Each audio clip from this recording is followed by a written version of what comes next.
So today the date is 1st May. So new month has started. Continuing with journal. अब journal advanced चलेगा, थोड़ी थोड़ी औखी entries.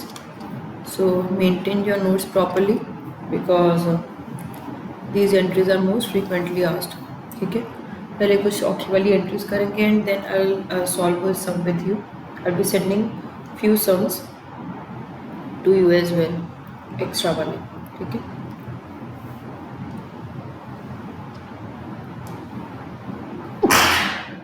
Excuse me. Write down treatment of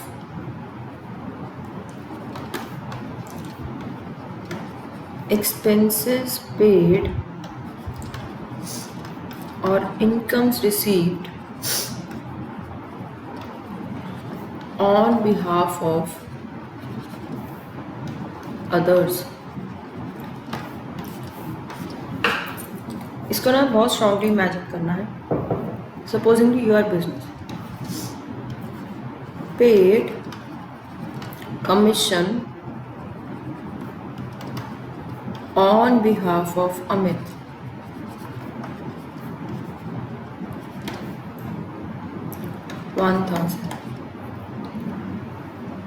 Amit कहीं out of station था. Amit is my friend. उसका मुझे call आया कि मैंने ना 1000 रुपये कमीशन देनी है इस बंदे को, तो तू पे कर दे, मैं तुझे दे दूँगा. ठीक है ना. मैंने ना अमित के बिहाफ पे कमीशन पे की है. सो commission is not my expense. Commission is not my expense. ठीक है. अगर मेरा खर्चा होता तो कमीशन डेबिटेड होता, बट मैंने अमित के बिहाफ पे की है. Amit becomes my debtor. Amit ने मुझे पैसे देने, मैंने उसके बिहाफ में 1000 रुपये पे किए और पेड कमीशन है तो कैश बाहर गया to cash account. Amit debited to cash account. Amit debited to cash account. Another one. So rule क्या लगा? Increase in asset debited, Amit becomes my debtor. Decrease in asset credited, cash is going out. Commission will not be recorded because it is not my expense. I have paid on somebody's behalf. Another one.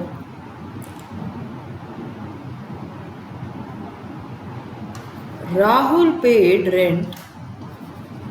Rahul paid rent on our behalf. 5,000. मैं out of station थी. इस month का rent due था. मैंने landlord को पे करना था. मैं हूँ नहीं यहाँ. मैंने राहुल को कॉल कर दिया, माय फ्रेंड. मैंने उसको कहा कि तू मेरे बिहाफ पे रेंट पे करा. I will pay you afterwards. So rent is my expense. Rent account debited. ठीक है. किसके बिहाफ पे किया? मैंने तो पे किया ही नहीं. राहुल ने मेरे बिहाफ पे किया. So Rahul becomes my creditor. जिसको पैसा देना है वो क्या बन गया? हमारा creditor. Rahul paid rent, not I. Rahul paid rent on my behalf. So rent is my expense but it has been paid by Rahul. Increase in expense debited because rent is my expense and Rahul has paid. Rahul becomes my creditor. Increase in creditor credited. Third,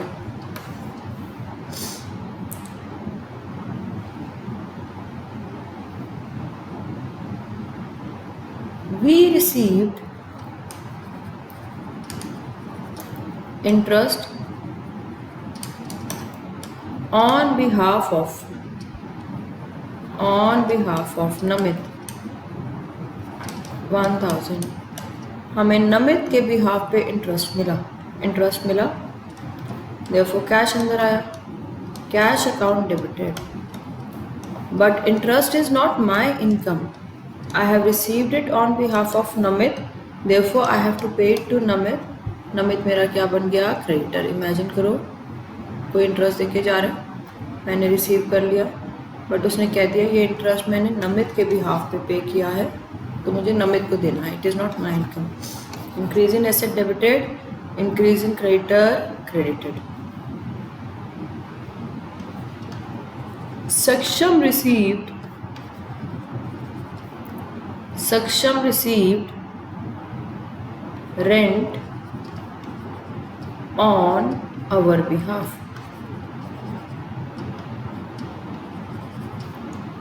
12,000. सक्षम ने हमारे behalf पे rent receive किया, तो मुझे तो पैसे आए नहीं, किसको पैसे आए? Saksham. Saksham becomes my debtor. Saksham debited, but rent है किसकी इनकम? मेरी इनकम. To rent account. मैंने रिसीव किया होता, डेफिनेटली कैश अंदर आया होता, but I have not received. Who has received? Saksham has received. Saksham has to pay me. Saksham becomes my debtor. He has to pay me, and rent is my income. So go through it again. Next, treatment of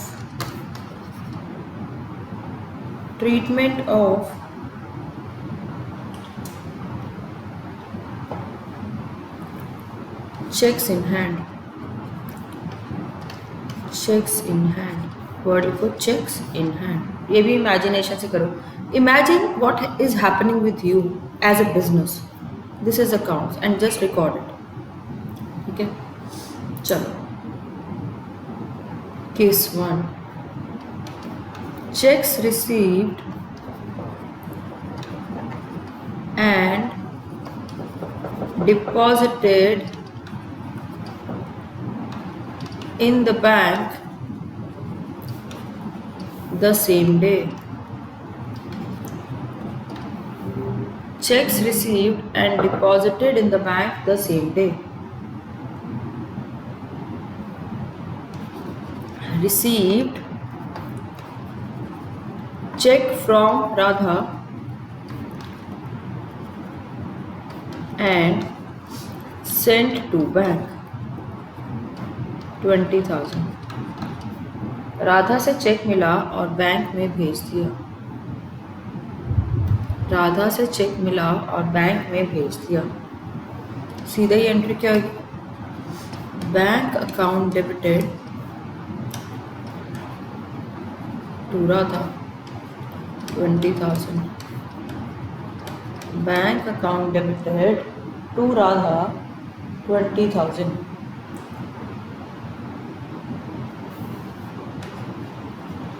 case 2. तो directly bank में चला गया, मेरा bank balance बढ़ गया. Radha is the giver. Cheques received but deposited in the bank some other day.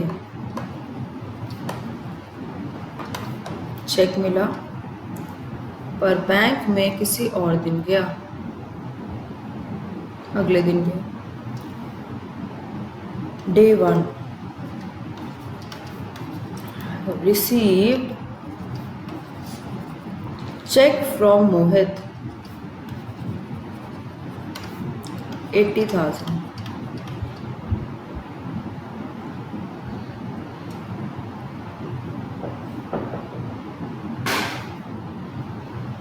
Received check from Mohit 80,000. Third day, अच्छा मोहित आया, उसने मुझे चेक दे दिया. मैंने वो चेक अपने हैंड बैग में डाल दिया. बीच में संडे आ गया. मैंने कहा आज तो बैंक जाने का कोई फ़ायदा नहीं, बैंक बंद है.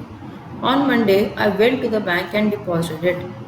So day 3 deposited Mohit's cheque in the bank.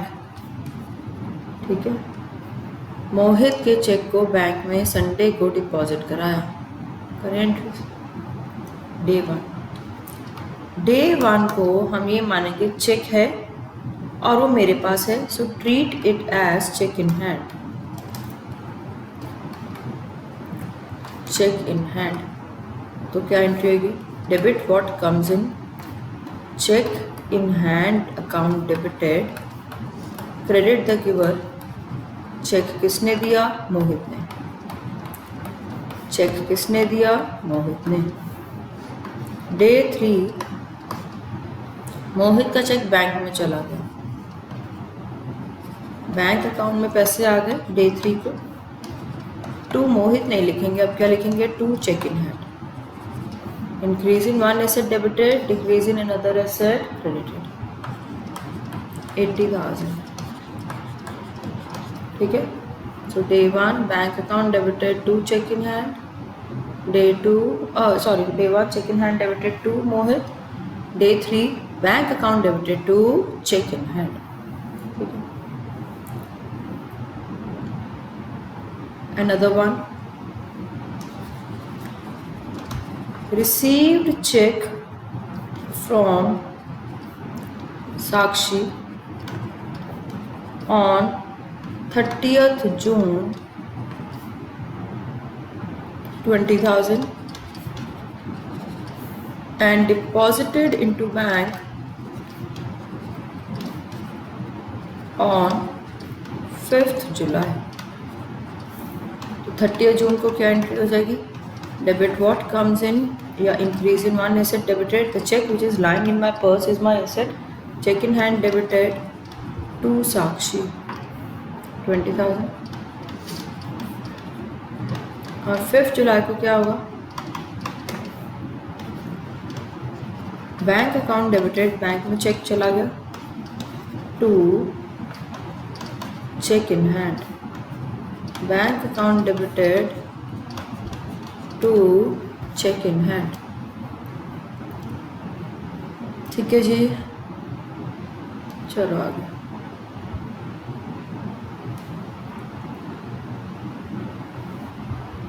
Treatment of cheque endorsed to third party, treatment of check endorsed to third party। हाँ,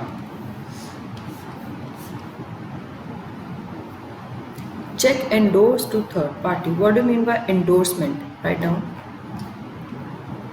endorsement means transferring the check to third party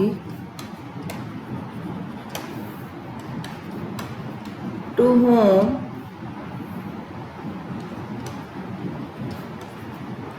same amount is payable, third party के bracket में लिख लो creditor, to whom same amount is payable as is receivable from debtor,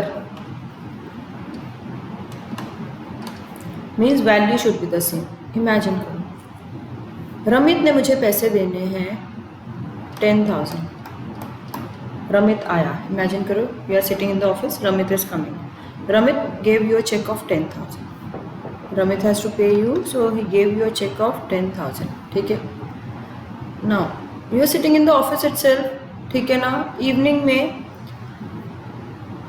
Sohan आ गया, ठीक है, सोहन को मैंने 10,000 देने हैं, I have to take from Ramit and give to Sohan, तो why not the cheque which is lying in my drawer, I can pick that cheque and I will give it to Ramit कि ये चेक तू ले जा और पैसे निकलवा ले अकाउंट से। So this legal weapon has been provided to us by law. Cheque is a negotiable instrument. What do mean by negotiable instrument? Cheque ना लॉ की तरफ से एक वैलिड इंस्ट्रूमेंट माना जाता है। मीन्स अगर आपने किसी को चेक काट के दिया है, ठीक है ना, और अगर आप पेमेंट नहीं करते हो, आई मीन चेक बाउंस हो जाता है, ठीक है ना, तो उस केस में you can take that party to the court, ठीक है ना, because cheque is valid in the eyes of law. So हम कॉन्फिडेंटली, सोहन भी क्या करेगा, सोहन चेक पे कैसे विश्वास करेगा, क्योंकि चेक लीगल डॉक्यूमेंट है। तो सोहन को अगर मैं 10,000 का चेक लिख रही हूँ, दे रही हूँ, ठीक है ना, तो इसका मतलब सोहन के अकाउंट में पैसे आ सकते हैं रमित के अकाउंट के through. So endorsement means transferring the cheque to third party that is creditor, creditor को पैसे देने हैं ना, to whom same amount is payable as is receivable from debtor. ऐसे नहीं हम चेक पकड़ा देते, चेक के पीछे चेक की बैक होती है, चेक की बैक पे लिखेंगे endorsed to Ramit, sorry endorsed to Sohan, writing on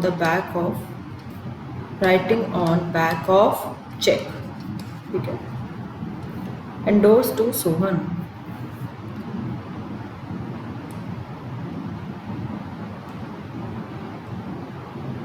ठीक है, endorsed to Sohan, I'll write on the back of the check and the check is transferred to that party. Ma'am, then how will we treat it in the books? Write down the entries. तो पहले था received check from Ramit 10,000। अब देखो मेरे account में तो पैसा आएगा नहीं, क्योंकि पैसा रमित से आना है और सोहन के अकाउंट में आना है ना? मुझे तो मिला ही नहीं, मैं तो वही चेक आगे दे दिया। तो my bank would not increase, my bank would not increase, मेरा बैंक अकाउंट नहीं बढ़ेगा। रिसीव चेक फ्रॉम रमित 10,000, मैं एंट्री क्या कर दूंगी? तो आपको ना इसमें 2-3 ट्रांजेक्शन पढ़नी पड़ेगी, कहीं चेक एंडोर्स तो नहीं हुआ। Receive cheque from Ramit, cheque in hand debited to Ramit, how much 10,000, ठीक है। आगे Ramit cheque endorsed to Sohan, तो 2-3 ट्रांजेक्शन पढ़ लोगे तो आपको पता चलेगा ये बैंक में तो जाना ही नहीं, ये किसको चला गया? Sohan. Sohan debited to check in hand, Sohan debited to check in hand. Is it clear? So this is how you have to treat checks in hand. चलो next,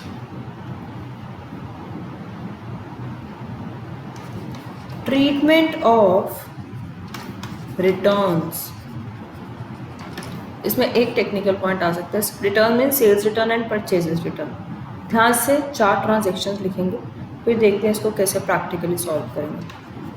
purchased goods from Anmol for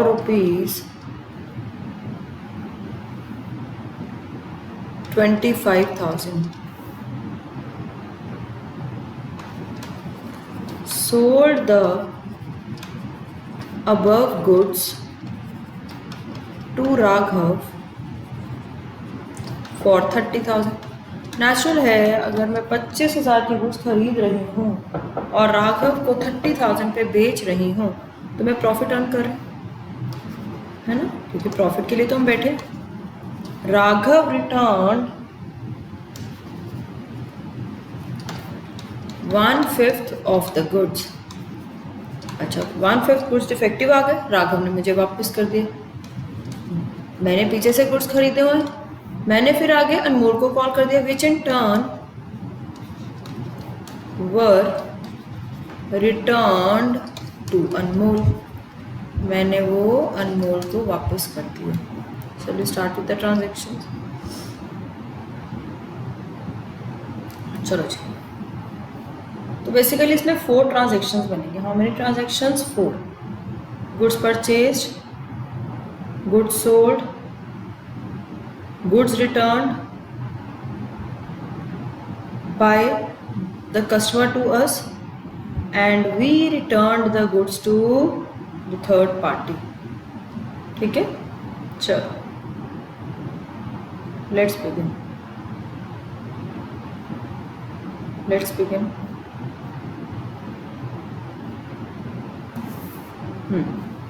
purchased goods from Anmol, entry क्या होगी? Purchases account debited to अनमोल, है ना, 25,000। Name है तो credit transaction, name है तो credit transaction. Second, अब हमने ये गुड्स किसको वापस कर दिए? हमने ये गुड्स किसको बेच दिए? राघव को, Raghav debited 2 sales count 30,000. Raghav debited 2 sales account 30,000. आगे third, Raghav returned 1/5 goods to us. Debit what comes in sales return debited to Raghav. 30,000 के goods हैं, 1/5 वापस हो गए.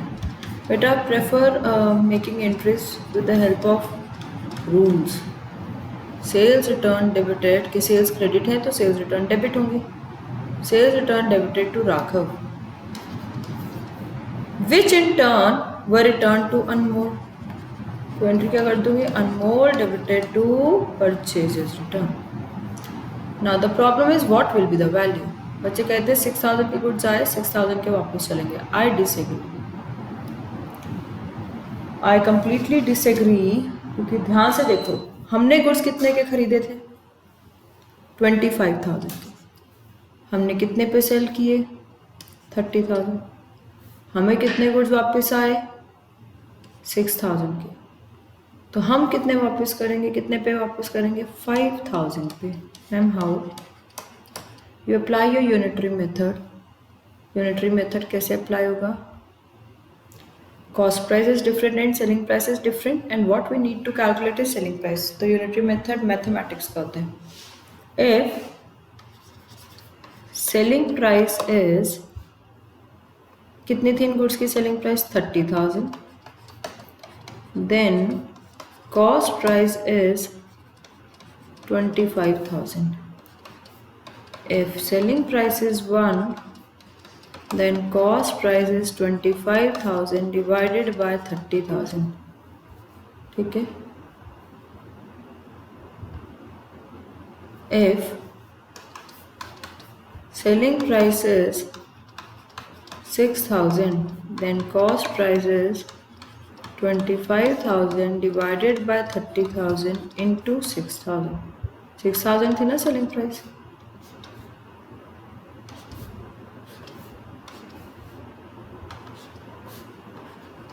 So that would be 5,000. तो कॉमन सेंस है, अगर मैंने सीपी पे बेचे हैं, अब खरीदे हैं, तो मैं वापसी भी सीपी पे ही करूँगी. If I have purchase at cost price, I will be returning them at cost price. Is it clear? So this was a very important transaction. ऐसे कि एक और लिखो, you will solve it yourself. Question, purchased goods from Harjeet for rupees 50,000 and sold to Gurmeet for 75,000. आगे, Gurmeet returned goods for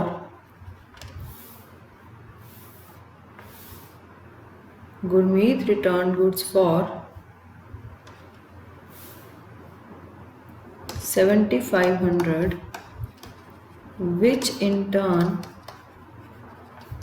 were returned to Harjeet. तो हमने किसको वापस कर दिए, हरजीत को. ठीक है जी, चलो आगे. Next,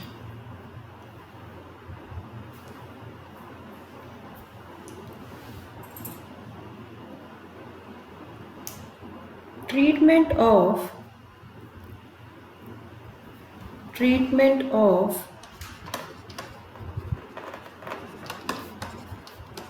trade discount and cash discount together. ये मैंने कुछ पहले भी लिखा हुआ है. If T D and C D come together, then first apply T D, सबसे पहले ट्रेड डिस्काउंट लगेगा, एंड देन कैश डिस्काउंट, फिर क्या लगेगा कैश डिस्काउंट, ठीक है। If trade discount and cash discount come together, तो सबसे पहले ट्रेड डिस्काउंट लगाओ फिर cash discount. Shall we start?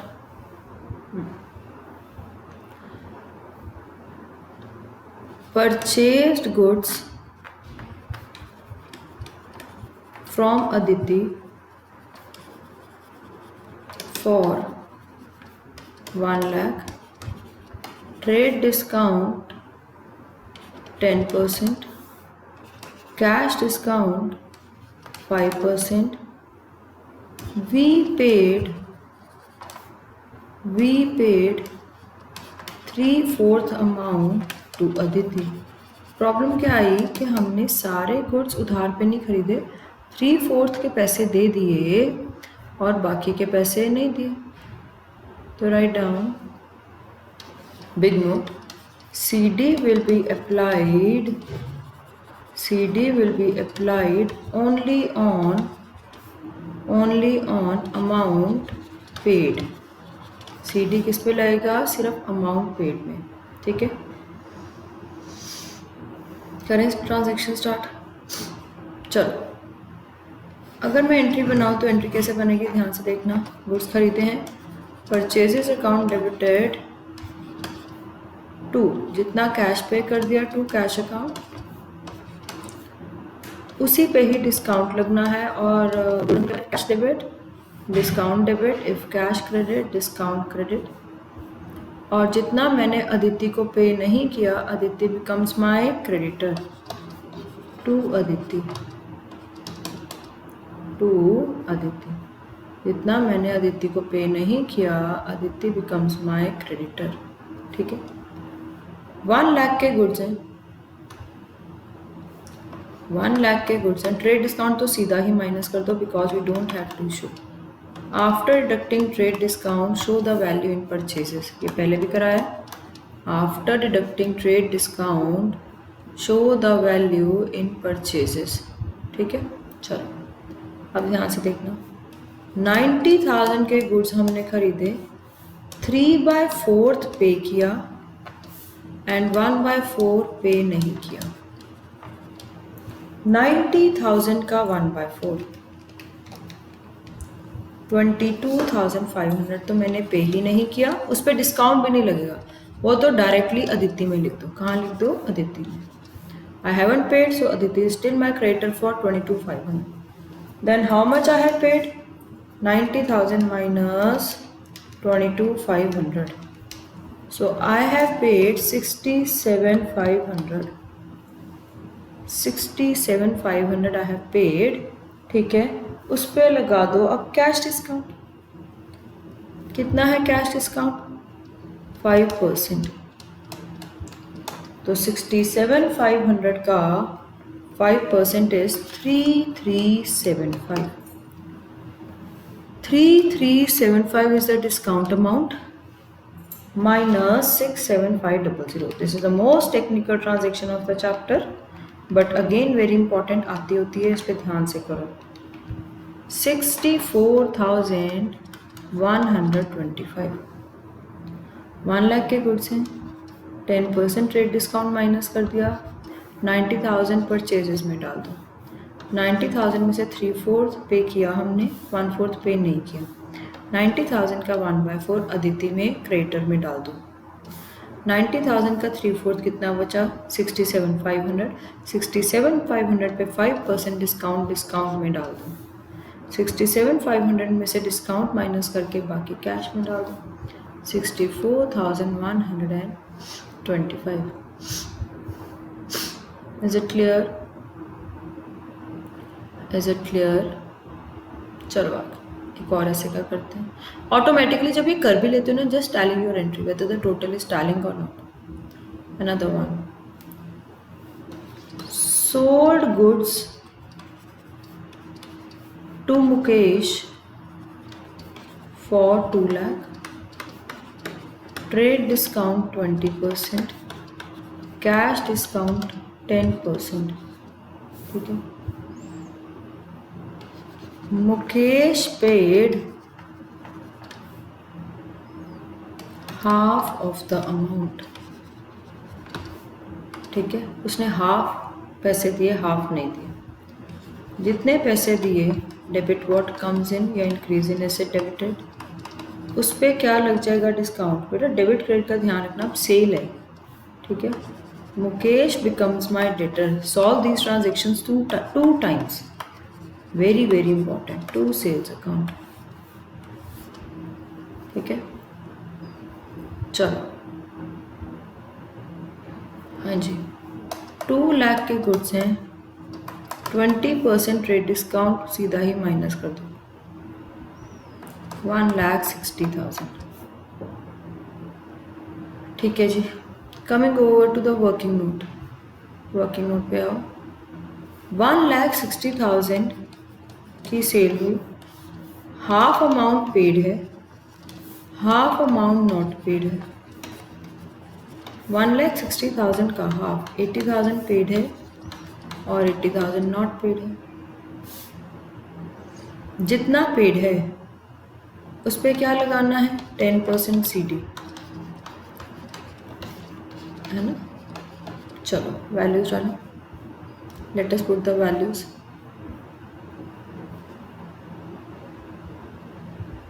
Cash अब पहले तो मुकेश में डाल दो जितना नॉट पेड है, 50% is not paid, half is not paid.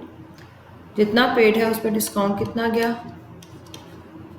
10%, तो 80,000 पे 10% जो पेड अमाउंट है, ठीक है ना, उस पर डिस्काउंट ऑफर कर दो और कैश में कितना लिखेंगे, 72,000। आई रिपीट, 2 लाख में से पहले ट्रेड डिस्काउंट माइनस करके वैल्यू यहाँ लिख दो, उस पर 50% तो हमने उसने पे नहीं किया, उसको डेटर बना दो। जितना पे किया 80,000, उस पर 10% डिस्काउंट दे दो, बाकी कैश में लिख दो, ठीक है। So this was a very important transaction. Sold goods to Ravi for rupees 50,000.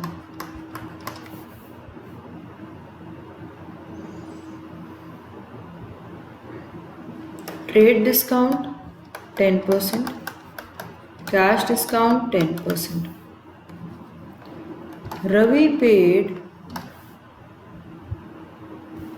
half the amount by check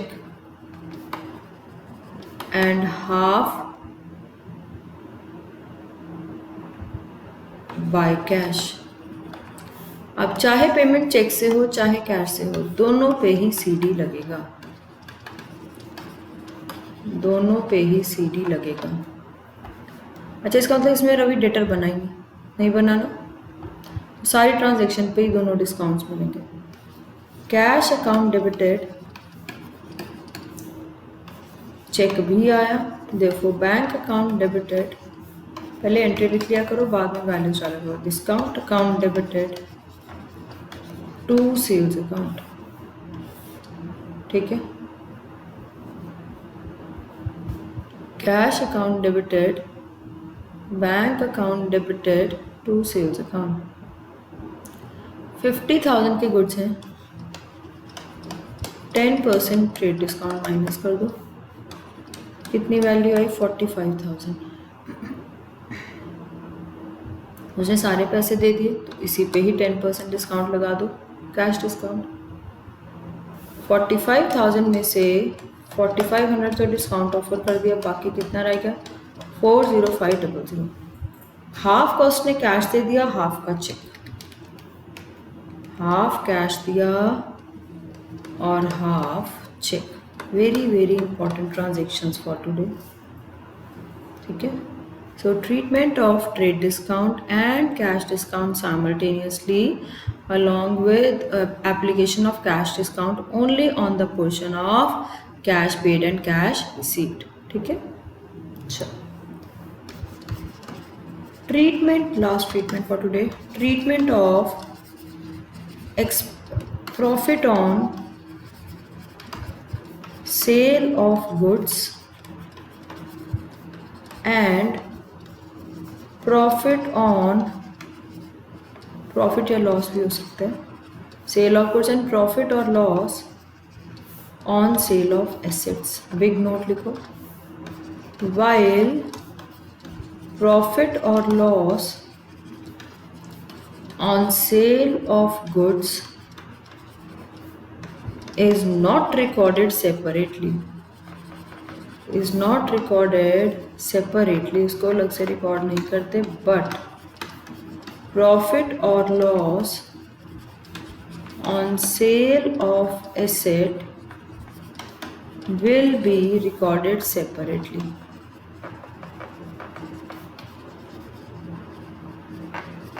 ठीक है बेटा, जो गुड्स का प्रॉफिट है वो तो होना ही है, हम क्यों बिजनेस कर रहे हैं, गुड्स बेचने के लिए।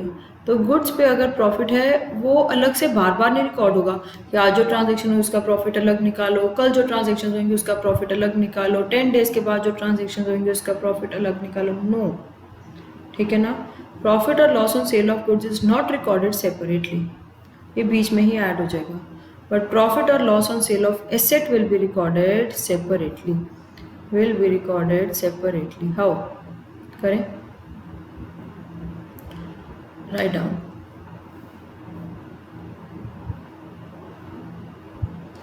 Goods costing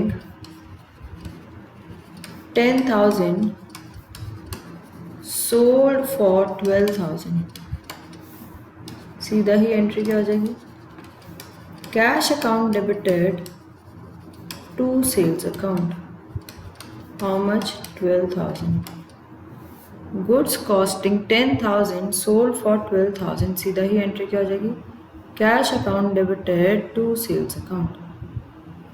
और देखो furniture is asset, furniture costing 8,000 sold for 12,000, अब एंट्री क्या आएगी, cash is coming in, cash account debited, furniture asset कम हो गई, फर्नीचर क्रेडिटेड, और एसेट का प्रॉफिट अलग से रिकॉर्ड होगा to profit on sale of furniture. आज वाले ट्रांजेक्शन सारे इंपॉर्टेंट और टेक्निकल हैं, इसलिए ध्यान से देखना। सोल्ड फॉर 12,000, नेचुरली कैश कितना आएगा, 12,000, फर्नीचर था कितने का, 8,000, प्रॉफिट कितने का हो गया, 4,000। ठीक है, another one,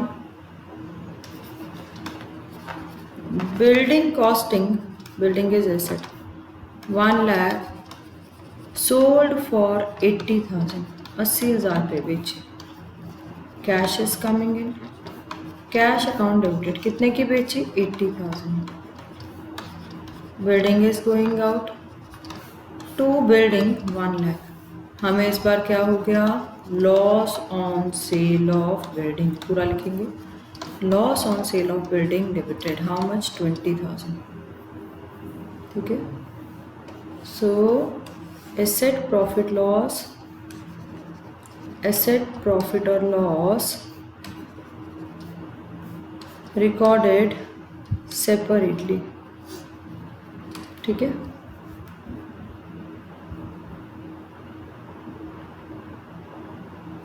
अच्छा, goods costing 20,000 sold at a loss of 10%, सीधा ही एंट्री क्या हो जाएगी, cash account debited to sales account 18,000,